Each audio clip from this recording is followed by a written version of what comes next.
Mbok?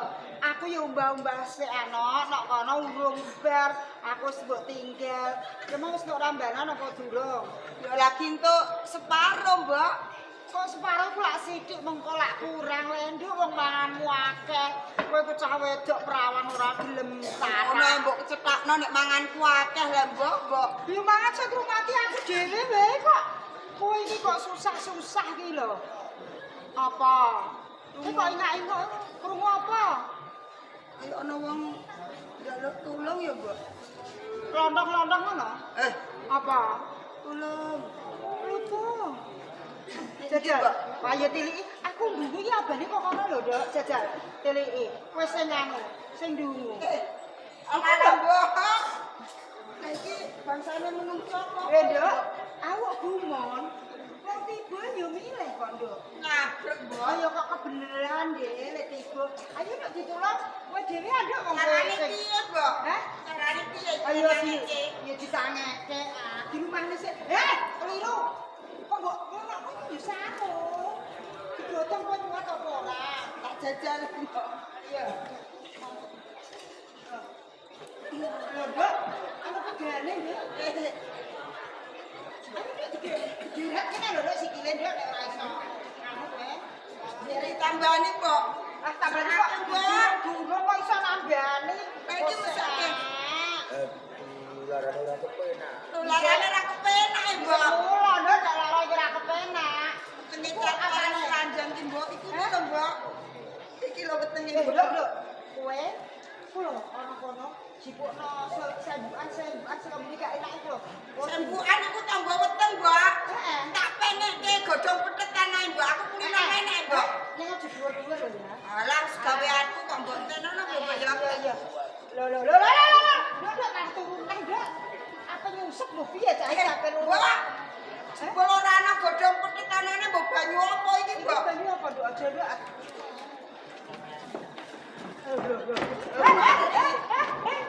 Kanjenge. Sik. Kula nambani kanjenge. Aku dipresno apa iku, Mbok? Niki susu. Mriki lho. Nek kono pun mari kok wis ngadeg. Mari bareng dipresno ngono. Iki presno napa? Susu pun kedaluwarsa niku. Nggih susune kula pun mendemi. Pripun? Nggih, pripun? Mriki tengah-tengah mriki lho. Niki banjur kurang. Kombe dhewe wae. Panjenengan liren iki marai sehat kuat. Apa Nduk Ji? Ditambene. Rakak.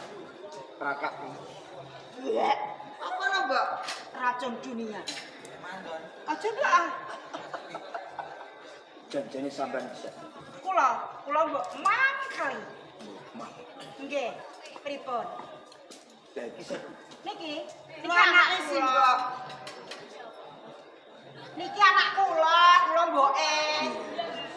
Nggih, kula anake sih, Mbok. Jenenge sulit nek ketiban Pak. Nggih, mboten. Aku matur nuwun Pak. Awit aku lagi kang tokon sakti sore iki. Nggih. Entas wetan dengan. Dumadaan kok. Upama aku ora sampean sakoro, nak Nggih. ditemukan Pak. Nggih. Aku Adipati Indratanoyo saka ing Kabupaten Sukoto. Kanjeng Dadi Adipati. pati. Pangapuntenipun lho nggih kanjenge. Ora dadi kelewat. Pun mamak kalih panjenengan Sing anak kula apa ndonga sarirane panjenengan. Jenengmu sapa? Kula Sari Gading. Sari Gadi. Nggih. Mbok mang. Nggih kula. Upama aku ngatur sipanun marang panjenengan. Babakan duit ojo bondo tak kira kuwi ora imbang. Jalaran keselamatan awit saka panjenengan sadoro. Anakmu iki wis duwe bojo apa durung? Niku ije prawan piting. Nggih, umure kula nembe 15 taun. 15 tahun kok semene gedene ku kira-kira yen Niku nganu. Kula monggo. Niku rendeng. Dadine ki ambake niku senajan wis gedhe, awake gedhe, nanging umure ijen. Nggih 15 taun. Laire kula Jemuah Kliwon ya, Mbak. Iya. Nggih Jemuah Kliwon. kok kaya turunane sapi Brahma. Jam 12 bengi kanjenge. Jam 12 bengi Nggih. cuma kriwo. Nggih. Loh, napa yo menengerane? Kula raine dhewe. Kuwi bangsane kuntilanak. Boten. Mboten. Jare jemaah kliwon jam 12 bengi. Mboten kuntil anak kula piyambakan nggih mung kuntil ngoten. Anake mboten enten kula tesih prawan. Aku yen tembung sing prawan. Aku janji Kanthi rupiah, Des, nek kula niku teng mriki kok rada isin. Perkara Kula niku wis suwe, wis lali dalane. Dalan apa kan wong sampean kene kok ora ngomong lho. Mandek Mangirin. tinggal mati, Pak Am iki wis suwi. Aku tak muleh lho, Mangirin. Dok. Mbok Mas. Nggih kula. Upama lho. Upama niku kena nyata kena ora nggih. Aku njaluk pangapura sing gedhe awit Nggih. upama aku nembung kira-kira kurang dibo ana ing papanku. Jalan pindahan ora mesti kagungan omah. Omah dadah. Niku randu Iku cakep. napa teng sor greng niku sing cuwili? Ya Mbak nggih. Tak Lah le manggon kepriye nek cilik? Ndodok. nggih dalem simbok. Kate rompoke kula kalih simbok niki cilik njur gedhe. Sorpreng nika lho. Isih mriko wau. Upama anak jenengan iki dikersakno wong kakung piye? Dikersake pripun? Tegese ya diajak omah-omah. Bojo. Nek kula niku mathuk-mathuk ae, wong kula niku wong wedok, ijek wis ora duwe bojo, ningoni anak. Alah rondo ngono lak Iya. Anak kula sampean pek nggih kula entuk. Ning saestu. Kedak terus. Alah, Nduk, wong wis gedhe kok. Ora kudu.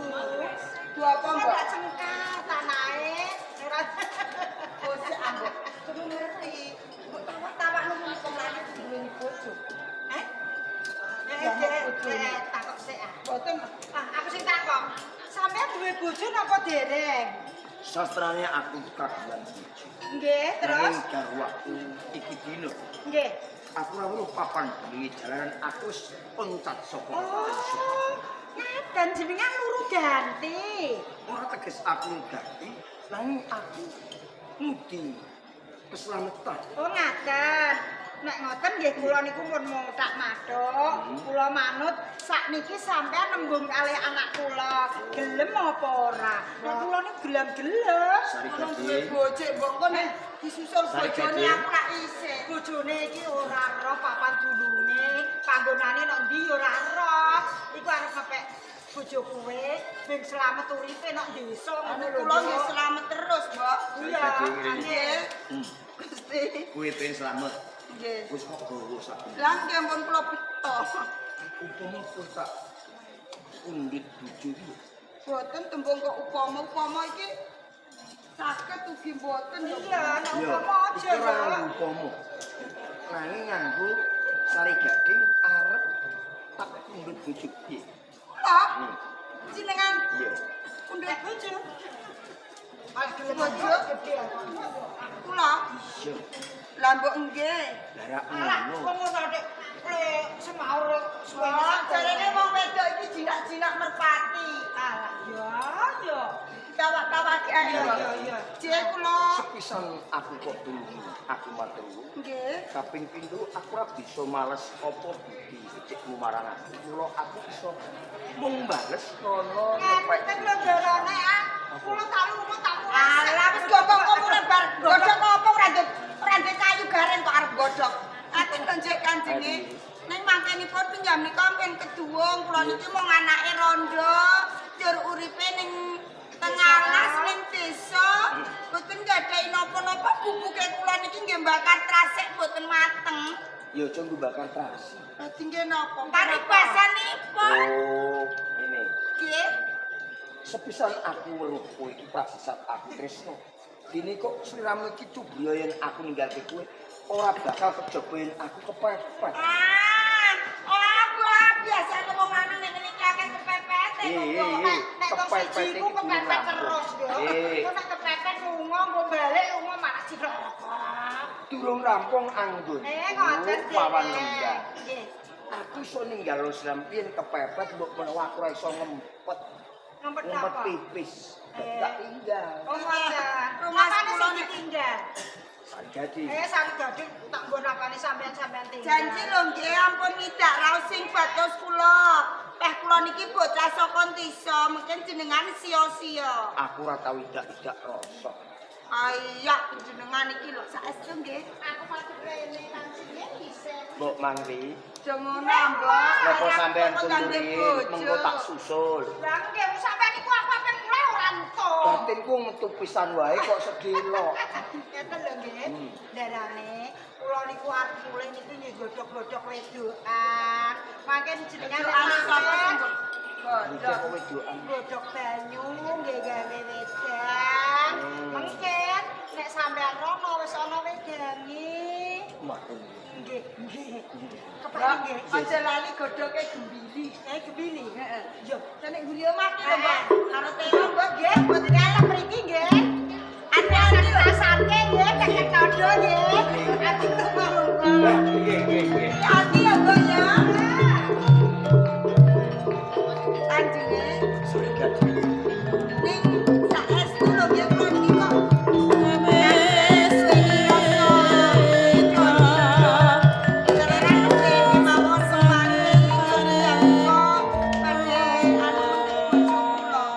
Aku mengko yen wis dadi bojo. Aku ora bakal bali ing Sukut. Kapolo aku pengin dadi wong desa. Busana Kalendran. Bakal tak ucat aku ganti busana wong desa kaya dirung sudra sampah. Kosot yang desa niki Rekoso kaya kanjenge. ngopo nang bakal tak lakoni urip barengan karo kuwi saja. Jenengan iki nek urip ing desa iki sugih mung kapal tok kanjenge. Kapal Nggih. kuwi malah penak duwe wak akeh. Tadi kula nonton kapal teng segara. Ya, kapal apa? Kapal teng tangan kakean macut. Coba ndelok tanganmu. Lho kula niki mluku kok kanjenge. Aku tansah tresno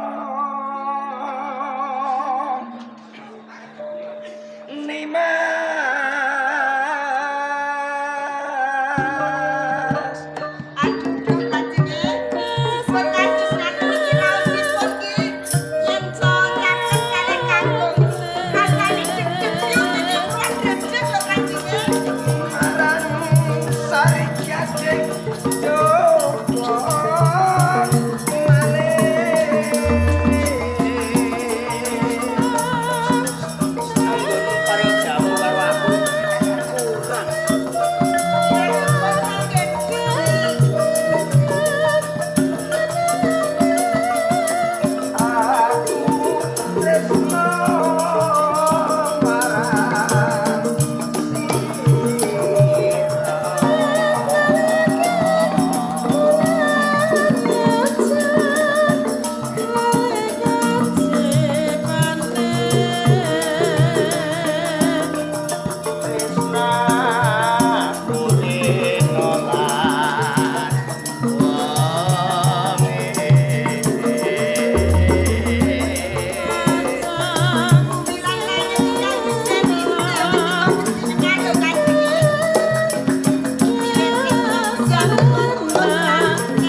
sawah kang tebak tetanggan kamu kae kabulane sapa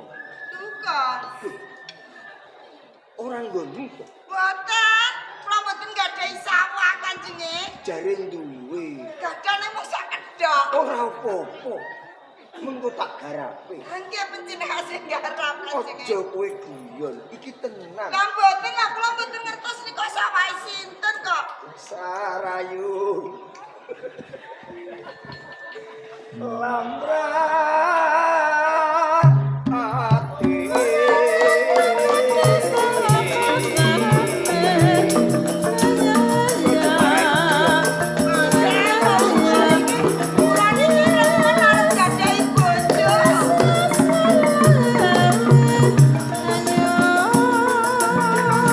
Sarayu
lunga.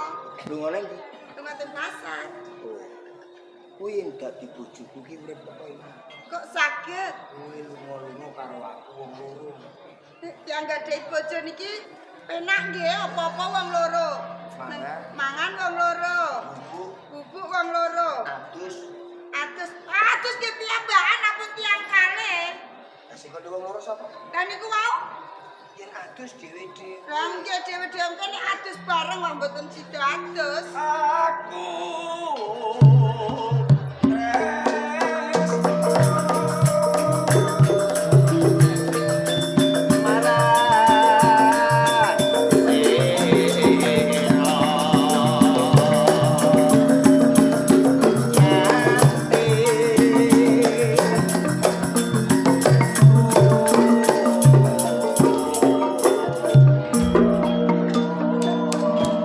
Ing saestu nggih panjenengan iki ampun gresula bilih makinipun urip teng desa jalaran sarwa rekoso. Mangan mawon mung trima sego tela. Sarene teng kloso. terus Ngombene banyu saka tela. terus akhirnya ya bongkok. Kanjeng, yang urip niki nggih bongko kanjenge. Iki sapa cancel Chandra. Coba terus not cancel wae. Pripun? Saiki aku kepengin urip barengan karo koyo ning desa. Aku bakal lukar busana. Aku ganti wong desa sing kok diusung terus